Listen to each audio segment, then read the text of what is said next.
We're back with story time. This is my third book, The Sound of Illumination, in the Light of the Infinite series. Book number 3, and we're in the chapter Becoming a Semblance of God. This is for the Torah portion, tazria. We're going to jump into a lot of different stuff, starting with circumcision, the covenant with Abraham, and trying to understand what this is. A lot of people are confused what this ritual is. They don't really understand the meaning behind it, or definitely the spiritual, Kabbalistic meaning behind it. And so much is contained within the wisdom of this and this sort of spiritual practice. So we're going to jump into that a bit. And yeah, feel free to make any comments, any questions. I'll try to read them. Sometimes it gets distracting and I don't always see it, but thanks for joining. All right. The sign of circumcision is, as I think, so important that I could persuade myself that it alone would preserve the Jewish nation forever.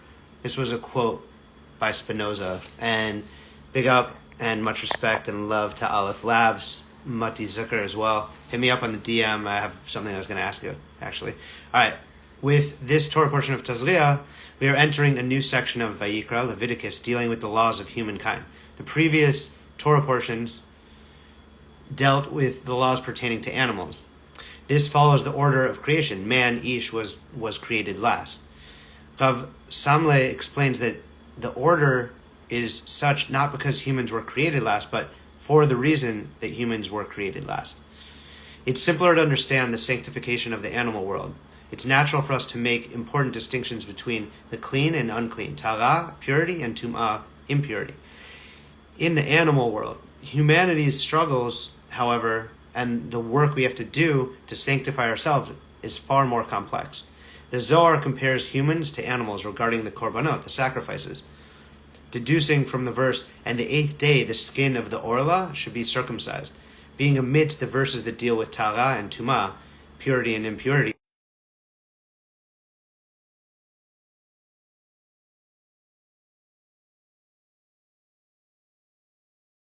I don't know what's happening if I lost audio, so can you guys let me know if I have audio still? Just do like a thumbs up and then I can proceed. Anybody? Do we have audio? The Zohar, I'll jump in and you'll let me know if you can't hear me. Sometimes it throws the whole thing off. The Zohar compares humans to animals regarding the korbanot, sacrifice, deducing from the verse, and the 8th... Okay, you can hear it, great. And the 8th day, the skin of the orla should be circumcised, being amidst the verses that deal with tara and tumah of the women giving birth. So that's purity and impurity. Okay, I feel like you could hear me. I'm seeing some of those, so hopefully. So I'll just continue. If you can't, let me know and I can always start over again. It's kind of like a glitch sometimes with Instagram. So what we see in these readings, in their proximity and importance, is the sanctification of time, Shabbat, of human beings, or in this case, man, with the Brit Milah, the circumcision, and of place, the Korban. Hashem is Kadosh, so God is Kadosh, holy, as it says, for I am Kadosh. We, on the other hand, have the constant struggle to attain Kedusha, to try to attain this holiness. All of this comes to teach us how to free ourselves from our slavery to that which is not holy, and to take action toward holiness, freedom, spirituality, and oneness. If we are all made in the divine image, but have no actual image of God, then how do we become a semblance of the infinite light in the finite that surrounds us? The answer is found in the Alter Rebbe's teaching. So this is my Breslov jacket that I made actually for my show tomorrow night at the Laugh Factory. But my other jackets, do I have it here? I don't know, maybe. No, these are all Breslov. But yeah, my other ones have the Alter Rebbe and are Chabad. So this one's Breslov, the other one's Chabad. So the Alter Rebbe wrote the Tanya, and then he wrote Torah Or, which is super deep, and then I think the first 2 books of the Torah, of the 5 books of Moses, and then they stopped the printing and didn't allow him, and then eventually I think the Friedrich Rebbe maybe finished all of them, but they had to put it under a different name, so it's Likutei Torah, but it's like some of the deepest teachings in the world. So the answer is found in the Alter Rebbe's teachings of the basis and root purpose of the entire Torah, to elevate and exalt the soul high above the body to Hashem, to God, the source and root of all worlds, and to draw down the Ein Sof, the infinite light. And this is done through using the body below to elevate the soul on high. As we know, Hashem, God, created the world through words, speaking it into existence. Each Hebrew letter composes the building blocks of our reality. Now, Arizal teaches that within the 4 letters of Hashem's name, the Havayah, the Tetragrammaton, written out Yud K Vav K, or Yud, and then if you pause, you could say Hey, then Vav Hey. The Yud and Vav represent an aspect of that masculinity, Ish, and the 2 Heys represent an aspect of femininity, which is Isha. Kabbalah teaches that the world was created through letters and energies that compose these 4 letters of the divine name. This clearly demonstrates that this male-female dynamic is the spiritual structure that our physical universe depends on. And since the world and everything in it was composed and is sustained through the name, this dynamic permeates our reality. So this upper spiritual hay, and this is the bottom one. So this was done from Avram Lowenthal in Tzfat, and it kind of represents this upper sort of spiritual space in the world above. And that space, as you see, the Alter Rebbe also talks about this Bechukotai, which is another Torah portion, and Chakika being engraved and being one with something. So this upper hay, which is where we're trying to always raise. So if you're looking from the Yud Hay and then the Vav Hay, so we're always trying to go from the bottom one, which is really representing our base where we're at now, and trying to elevate toward that top Hay. So this fullness, or this Chakika, which is sort of this engraved fullness, this oneness, it's like this because in that space, you only have the need to give. You're only giving, you have no desire to receive, no desire for that need to always take, right? But the hay that we're at, that we're trying to elevate from, we're in this space that we're always struggling with, what about me, or trying to get, or trying to receive all the time and take. And we need to go to the space of giving and trusting and having that full space. But when we're in that space of only taking, then we have that lower hay, and you could see it's hollow. But when we elevate toward the top hay, toward the spiritual space of oneness and complete emunah and bitachon, which is faith and trust, then we could be in the space of fullness because we're in that oneness space and no need to receive because we already know whatever is for us we're going to receive. The 10 Sefirot, divine channels in which the world is created and are manifested in all aspects of creation, are associated with the 4 letters of the Tetragrammaton, the Shem Havayah. The first Sefirah that relates to our conscious self, Chokhmah, wisdom, is associated with the first Yud, the masculine of the Havayah, while the second, Bina, understanding, is associated with the first Hay, the upper Hay. I wish I had the full thing. Maybe next time I'll bring where I have some of the charts and names and everything. The upper Hay, the feminine. The next 6 emotional Sefirot are associated with the third letter, the Vav. Vav is always the connector. The masculine, that also sits between the upper and lower Yud in the letter Aleph, while the 10th Sefirah, Malchut, kingdom or sovereignty, is associated with the second or lower Hay, the feminine Hay. So next time I'll have it all written out so you can see it. But we're basically talking about how the world is created through this name, the Shem Havayah, the Tetragrammaton, and that everything emanates through that, through speech and words. In Talmud Sota, the Gemara describes the battle between David and Goliath. What is implied by the name Goliath, Rabbi Yonatan says that the verse indicates that he stood before the Holy One, blessed be he, with brazenness, Gilui Panim. As it is stated, choose yourself a man, Ish, and let him come down to me. Ish is referring to none other than the Holy One, blessed be he, as it's written, the Lord is a man, Ish of war. The Holy One, blessed be he said, I will hereby fell him by the son of man, Ben Ish, as it's written, now David was the son of the man, Ben Ish of Ephrat. We find the etymological source for the term Isha, woman, wife, in the verse, this one shall be called Isha, because this one was taken out of Ish. Each person and the Sefirot have masculine and feminine aspects and qualities. The Lubavitcher Rebbe explains that on the level of Isha, one must occupy oneself with the aspect of tazria, which is this Torah portion, which is sowing. Sowing is specifically done down here on and in the earth. If one were to sow even 3 spans above the earth, nothing will sprout. It's the same with mitzvot, with commandments. It must be done here on earth. As it's written, and I will sow here for me in the earth. Sorry, sometimes there's a typo, and I'm like just looking at the thing if I need to correct it. And no matter what book, there's always a typo in a book, so I wouldn't be surprised. For you shall be a land of delight. This is all intended below, not simply in the intellect or emotions, but in actual practice, in actual deed. And the Lubavitcher Rebbe is always talking about that. There's this Ratzov V'Shov, this like elevation, and when we think about our own sons and how they, reached this highest light and brought this fire, this sacrifice, this impromptu thing, and then they got basically swallowed up. It's this idea of this Ratzo, you want to reach the highest level, and this desire to be completely one, and basically this nullification, this complete bitul with God. But the Lubavitcher Rebbe is always reminding us that our task and our purpose is actually on earth. So the idea of this halacha, of this walking, of this moving with the tasks and these mitzvot, these commandments, is to master the Ratzov V'Shov, which is the running and returning, which is the elevation, and being able to also bring that down and master that, and to be able to elevate other people. So it's almost like a selfish thing to want to only reach the highest levels and not bring that down to the earth, because our purpose is to inspire and elevate others and teach them how to transcend and to reach alignment with the divine. So that's something that the Lubavitcher Rebbe noticed throughout his Parshiot in Likutei Sichot, when he's always bringing it down, to what can we do here? What's our purpose here?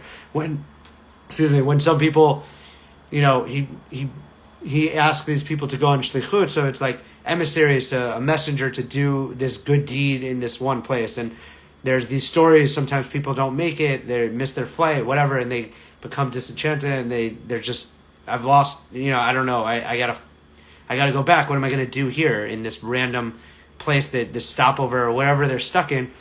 And the Rebbe would always tell you, take a pause and realize that you're here for a reason. What's the reason that you're here? Look around and find what your purpose is, because it's not random that you're there, that you're stuck. You're not stuck. That's part of your journey. So why are you there? And what is it that you can bring to the other people around you? I love the comment. As we have covered previously, Hashem, God, desires the heart, but it is the heart that we must put into action for elevation to take place. The mitzvah of tzedakah, the commandment of giving charity, is the comprehensive principle of all the mitzvot, of all the commandments. It's not one that can be limited to the heart. The poor can't be sustained with love alone. They need concrete action. Shedding tears for the poor while not acting and keeping all resources to oneself won't save a life. It's only through the action that we can complete the purpose of creation and our purpose of being created. The Rebbe teaches that this is the meaning of the verse, a woman that will conceive, because with Isha there needs to be tazria, sowing on earth below. Reaching exalted levels of the soul is not enough when we are tasked to use the body here on earth. Elevating it, this is how we bring about the future redemption. As we jump into the opening pasuk, the verse of this Torah portion, we read about the deeply mystical and mysterious rituals of childbirth and the cleansing of blood impurities. The Torah connects them to one of the most important mitzvot, commandments in all of Judaism, the Brit Milah, the covenant of circumcision. So we read, the Lord spoke to Moses, saying, speak to the Israelite people thus, when a woman at childbirth bears a male, she shall be unclean 7 days. She shall be unclean as at the time of her menstrual infirmity. On the 8th day, the flesh of the boy's foreskin shall be circumcised. As we covered in last chapter, so last week of story time, or the chapter if you have this book, the number 7 in Judaism always represents completeness of the natural and the finite world. The number 8 is that one step beyond nature, something more than human, more than finitude, something holy, something supernatural. A boy's circumcision happens on his 8th day, representing the commitment of his life to something beyond nature, a covenant with Hashem, with God. The 8th day represents a taste beyond this world, and it's this ancient ritual that connects a Jewish man to Hashem in an infinite way. Incidentally, having the ritual on the 8th day of the boy's life gives him the opportunity to experience at least one Shabbat prior to his circumcision, preparing him for that moment of transcendence. Women's parallel covenant to the Brit Milah is to fulfill the laws of Nidah, the rituals of cleansing connected to the menstrual cycle and childbirth. Chazal, our sages, teach that these purity rituals are ultimately a consequence of disobeying Hashem's command to not eat from the tree of knowledge of good and evil. One of God's punishments for the sin was that Eve and all women after her experienced this blood of virginal relations and of cyclical menstruation, in addition to the pain and blood loss in childbirth. The Kli Yakar understands this when the Torah says, "She shall become pure from the source of her blood." The Arizal expounds on this as part of Adam and Eve's primordial sin and the constant battle we were forced into as humanity, always torn between opposing physical and spiritual inclinations. We are often driven by the one organ that can bring the potential of the divine feminine into creation itself, or can, God forbid, do the opposite. I feel like whoever's jumping at just right now is probably like, what is happening? But so we're in the Torah portion, Tazria. This chapter, it's called Becoming a Semblance of God. This is my third book, The Sound of Illumination. Nathan, I see you, and I got to give you a copy of this. It's in my book, The Light of the Infinite series. The Gaon of Lutz explains that when a man wants to enter into the covenant of Avraham, it's done by both Tevilah and the Mikvah, the ritual bath immersion, and by Brit Milah, circumcision. This is the case when a non-Jew converts to Judaism. He does both rituals himself. When a son is born to a Jewish mother, it is she who goes to the mikvah, this ritual immersion. While the son undergoes the Brit Milah, it is taught that both the mother and male child are spiritually impure in the time following childbirth and have to take action to ascend and become spiritually clean again. The Tzaddik of Kotsk says that giving birth lies in the hands of Hashem, of God, which we see in Breshit, and Hashem, God, opened her womb. It's said that the Shekhinah, the divine presence, or the indwelling of the divine feminine, is actually part of the physical process of the child's birth. But when the child is born, the Shekhinah and her influence depart. And so the mother and child, now at a distance from God, fall into 7 days of impurity. Only on the 8th day can either of them become clean again. 8 representing a return to a pure Edenic connection to Hashem. And just, we're not there yet, but we're going to be soon at Pesach, at Passover. And then we have this time that we count, which is Sfirat HaOmer, the counting. And that's also, it's 7, but it's 7 times 7. And it parallels, the Koma is representing basically our body, our structure, mirrors the creation of the world and mirrors the Sfirot, the tree of life. So there's the 10, but there's the 7. Sorry, I'm like reading the comments. All right, dope. Well, don't open it on Shabbos, but hopefully it comes before and you can open it.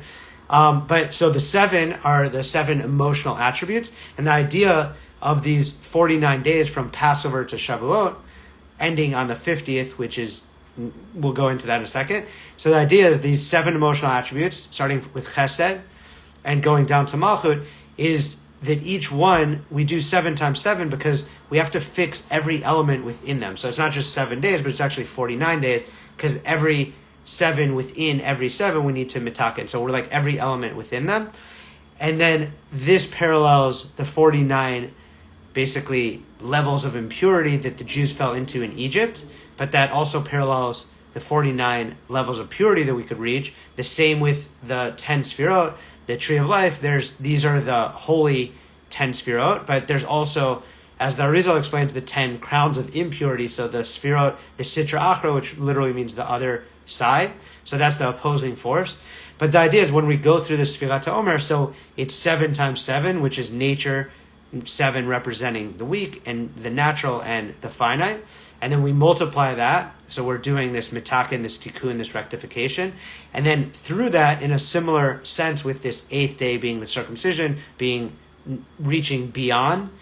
So with Shavuot, we receive, on the 50th day, we receive the Torah. So the idea is we're going through this process, this Sfirat HaOmer, and we're doing this tikkun on all of the elements within it. And through this process, we're rectifying, we're correcting the 49 gates of impurity that were reached over Passover, and leaving Egypt, which is Mitzrayim, which the root word is Metzar, which is constriction. So we're leaving this constriction and this enslavement that we find ourselves in. And we're trying to reach the promised land, which is represented by Israel, which is represented by the Torah, and which is represented by Shavuot, where we're reaching with the 50th, we're reaching and we're receiving the Torah. So we're all going through this process to transcend nature and elevate ourselves from the natural, from the finite, and reaching toward alignment with the light of the infinite, which is represented by 8, or if you do 7 times 7 with Sfirat Omer, then we're talking about the 50th day, which is represented by Shavuot and the receiving of the Torah. And now I have no idea where we left off. Okay, so in essence, Brit Milah, the circumcision, is the very first and most fundamental Jewish commandment. In Breshit, in Genesis, Hashem, God, tells Abraham, this is my covenant, which you shall keep. Every male child among you shall be circumcised, and you shall circumcise, and it shall be a token of the covenant. In this sense, Brit Milah, the circumcision, is the most everlasting, strongest sign of our commitment to God and our heritage. The Radak's take on circumcision, much like other mitzvot, commandments, is as a remembrance of our fundamental commitment to Hashem, to God. In the Talmud, in the Gemara, it says that when King David was naked in a bathhouse, he first thought to himself, woe is me, for I stand naked without a single commandment to myself. But then he remembered the circumcision in his flesh, and he was comforted. Brit Milah, the circumcision, is also obviously the most fundamentally physical of all the commandments. It's performed on the particular organ which is commonly used for sin and lust, which is to teach us an essential tenet of Torah, that out of our darkest physical potential comes the highest spiritual light. This is what distinguishes us from animals. Whereas the animal is stuck in nature and acts only within the laws of reality, our task is to reach beyond nature into the realm of the infinite soul. That is the truest part of our being, and why all natural creation precedes our creation, which we were talking about earlier for those who joined. It's precisely because we struggle with what we are that we are able to attain the highest possible level of any of Hashem's creations, of any of God's creations. On Shabbat morning, we read the pasuk, the verse, Lo yishkenu arelim, the uncircumcised shall not abide in the contentment of Shabbat. Chazal, our sages, teach that the Brit Milah, that the circumcision is on such a high level that even on Shabbat one can perform a Brit Milah, removing the orla, the foreskin. It is taught that so long as the infant remains without a Brit Milah, he is unable to fully absorb the sanctity of Shabbat. And what we were saying earlier was, with having the Brit Milah on the 8th day, every child, by the time the 8th day comes around, has experienced one Shabbat. In Sefer Yetzirah, the Kabbalistic book of formation, it says that the 6 days of the week are masculine and are 6 directions pointing outward, but the Sabbath is feminine, the center point, which draws all 6 points together.